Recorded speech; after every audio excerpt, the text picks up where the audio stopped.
Hi, this is Gene. I'm the host today of Author Interviews, and I'm honored to be here with Tyler Woods, author of Losing Someone to Suicide. Gene, good to see you. I'm glad you're here. Tyler, can you tell us a little bit about yourself? Where did you grow up? Well, Gene, I was born and raised right here in Tucson, Arizona, and lived on a ranch for about 14 years. And it's funny that I've returned to ranch living as I live on a ranch now, and I raise chickens and goats. And you used to be a musician? What kind of music? I did rock and blues, and I played music for about 25 years for a living. Yep. That's great. But now you seem to be your focus is on mental health and suicide. What brought about that transformation? I think a lot of things brought that transformation about, including my own recovery, being on stage, and getting into drugs and everything. I got into sobriety, and part of my sobriety, I decided I wanted to get out and help people. And what I noticed was suicide had a really high rate. But while I was in school, in college, my internship led me to a clinic where they did survivors of suicide. And a gentleman couldn't make it one day, and he said, would you facilitate this group just one time? And 16 years have gone by, and here I am still.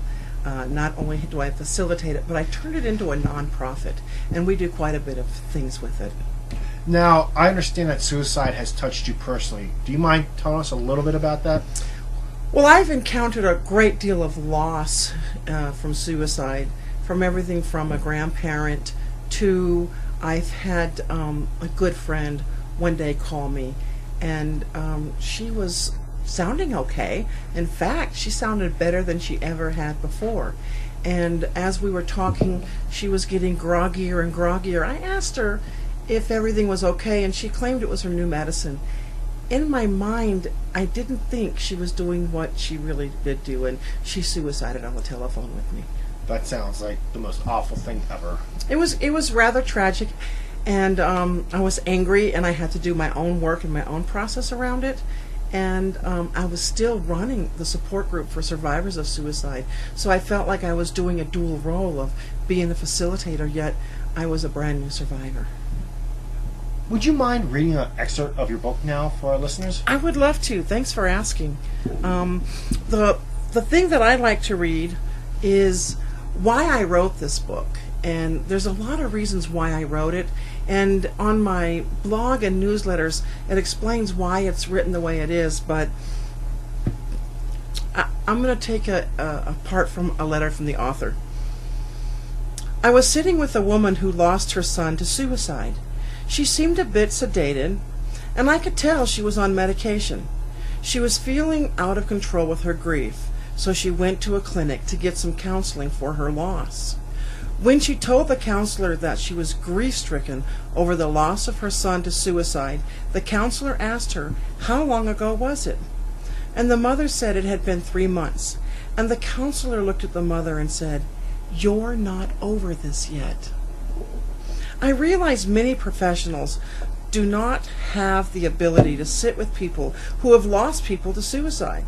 I realized the second I heard this story that many professionals have no idea how to deal with people who've lost a loved one.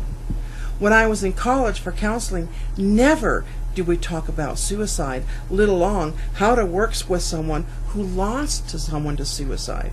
And I didn't realize how broad the taboo of this topic was. But the aftermath, which we call suicide postvention, we pay very little attention to. And we have to remember that when someone suicides, a family member is 5 times more likely to take their own lives.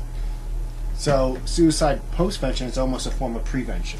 Suicide postvention is prevention for the next generation. Well, Tyler, I want to thank you for being on Author Interviews today.